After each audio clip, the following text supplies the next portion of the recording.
I'm here to talk more about residues, and I'm going to solve this integral here around a circle of radius 2 in multiple ways. The first way is I can just draw a quick sketch of this. Right, so this is a circle of radius 2. You might notice that it has two singularities there and there. So one thing I can do is I can basically split this into two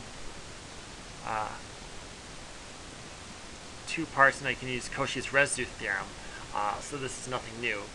So this is going to be equal to, if I call this like gamma 1 and that half gamma 2, where gamma 1 is just this little chunk here, gamma 2 is this big chunk here, but each of them only has one singularity. Right, this is integral over gamma 1 of the integrand plus the integral of gamma 2 over the integrand, which equals 2 pi I times, well, for gamma 1, maybe I should write this explicitly, is e to the z over z plus 1. And for gamma 2, the only bad part is 1, so I can think about it like this. So this integral is just going to be 2 pi I times what I get when I plug in negative 1 into the top. E to the negative 1 over negative 1 plus this integral, which is 2 pi I, which is what I get when I plug in 0 into the numerator, times e to the 0 over 0 plus 1 equals 2 pi I times negative e to the minus 1 plus 1. Okay, so that's solution 1. I'm next going to solve it using residues. And from here you can even see that the residues are actually going to be 1 and negative e to the negative 1. So I'm going to solve it in a very basic way using residues, and I'm actually just going to solve this 1. I'm just going to work with this 0 here, and the methods are similar. So the residue at z equals 0 of e to the z over z times z plus 1. I can solve this by, say, changing everything to power series. So I can think of this as e to the z times 1 over z times 1 over z plus 1, but I'm going to write it that way because now it looks like a geometric series.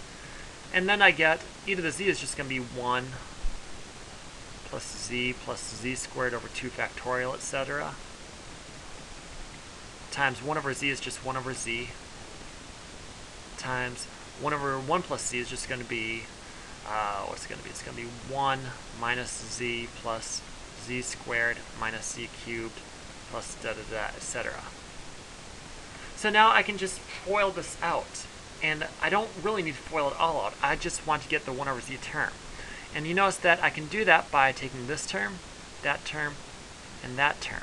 When I do that, I'm going to get 1 times 1 over z plus a whole bunch of stuff I don't care about, so therefore the residue is 1.